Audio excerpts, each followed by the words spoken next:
صدق صادق کا تصدق صادق الاسلام کر، بے غضب راضی ہو کاظم اور رضا کے واسطے۔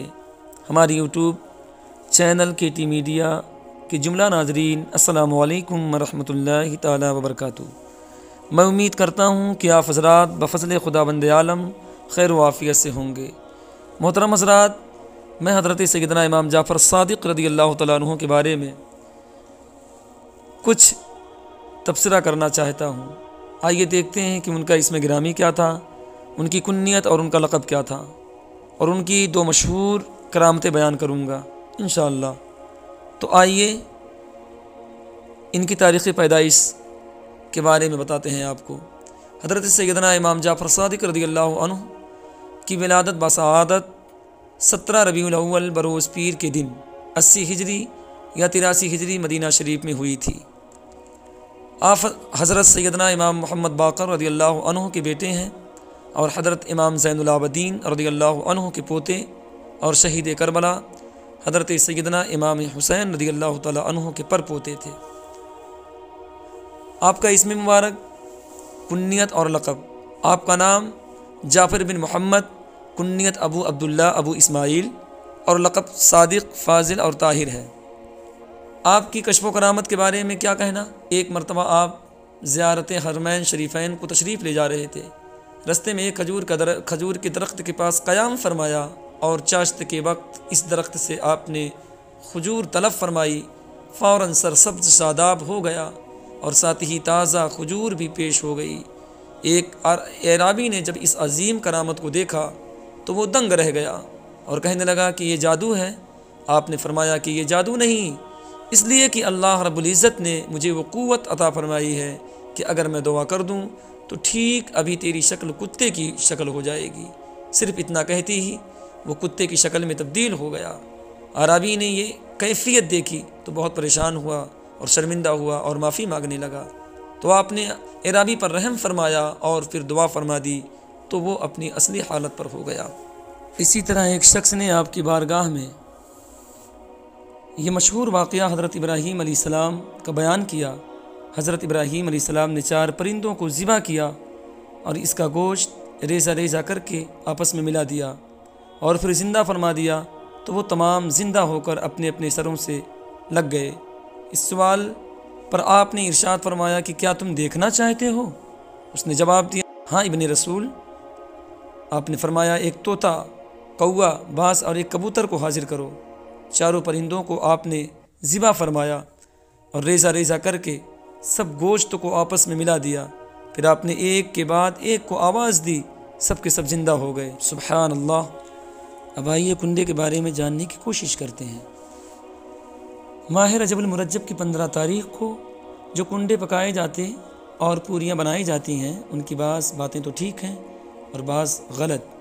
شرعی مسئلہ یہ ہے کہ کوئی نیک کام کر کے آپ اس کا ثواب کسی زندہ یا مردہ مرحوم مسلمان کو پہنچا سکتے ہیں۔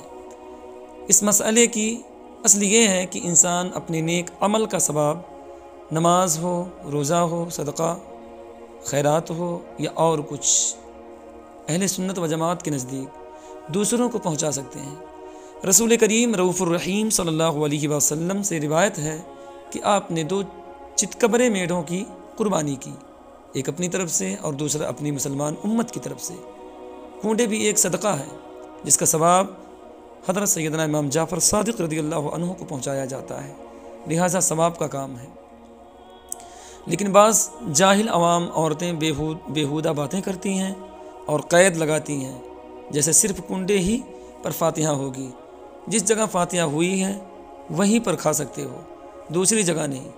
ہاتھ ایک برتن میں دھلتے ہیں، پانی پھینک نہیں سکتے، کنڈے گھر سے باہر نہیں جا سکتے، صرف حلوہ پوری پر ہی فاتحہ ہوگی۔ ایک چھوٹی کتاب بی بی فاطمہ کا معجزہ یا کنڈے کے متعلق عجیب و غریب کہانیاں، 10 بیوی کی کہانی، یہ سب غلط اور جھوٹ کا پلندہ ہے، اس سے بچنا ضروری ہے۔ نیاز فاتحہ مستحب کام ہے، یعنی صرف ثواب کا کام ہے۔ صوفیاء اکرام، بزرگان دین کا طریقہ ہے، کوئی فرض و واجب نہیں ہے۔ پورے سال ہر مہینے میں جب ہی چاہیں نیاز فاتحہ کرا سکتے ہیں، کوئی حرج نہیں ہے۔ لیکن افضل بہتر یہی ہے کہ جس تاریخ کو جس صحابی والی بزرگ کا وصال ہوا ہے اسی دن نیاز فاتحہ کرنا چاہیے۔ اگر کسی وجہ سے اس دن نہیں کر سکے تو جب بھی اللہ رب العزت توفیق دے کر دیں، کیونکہ نیاز فاتحہ کی اصل ایصال ثواب ہے۔ ایصال ثواب کبھی بھی کر سکتے ہیں۔ سیدنا امام جعفر صادق رضی اللہ عنہ کی نیاز فاتحہ ماہ رجب المرجب کی 15 تاریخ کو کرنا چاہیے۔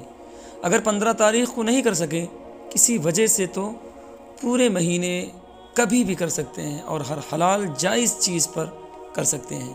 اس کے لیے کنڈے ہی ضروری نہیں۔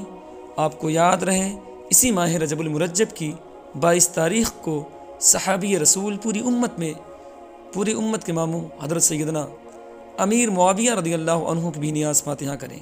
ماہ رجب المرجب کی 22 تاریخ کو آپ کا وصال ہوا ہے۔ اس تعلق سے علماء اہل سنت و فقہائے اسلام کے چند فتاوی پیش کرتے ہیں، اس کو بغور پڑھیں اور عمل بھی کریں۔ کنڈے کی فاتحہ کے لیے مٹی کا برتن ہونا ضروری ہے کیا؟ جیسا کہ حضور صدر الشریعہ مولانا مفتی محمد امجد علی اعظمی رحمۃ اللہ علیہ فتاوی امجدیہ میں تحریر فرماتے ہیں کہ ایصال ثواب جائز ہے، مٹی کے برتن میں ہو یا تانبے کے برتن میں ہو۔ نیز فرماتے ہیں کہ سونے چاندی کے علاوہ ہر قسم کے برتن استعمال جائز ہے۔ اللہ کریم کی بارگاہ میں دعا ہے کہ پروردگار عالم ہم سب کو حق پر چلنے اور حق پر عمل کرنے کی توفیق عطا فرمائے۔ محترم سامعین کرام، اگر ابھی تک آپ حضرات نے ہمارے یوٹیوب چینل KT میڈیا کو سبسکرائب نہیں کیا تو گزارش ہے کہ آپ حضرات ہمارے چینل کو سبسکرائب کر لیں تاکہ ہر آنے والی ویڈیو کی نوٹیفیکیشن آپ حضرات تک بآسانی پہنچتی رہے۔ السلام علیکم ورحمۃ اللہ تعالیٰ وبرکاتہ۔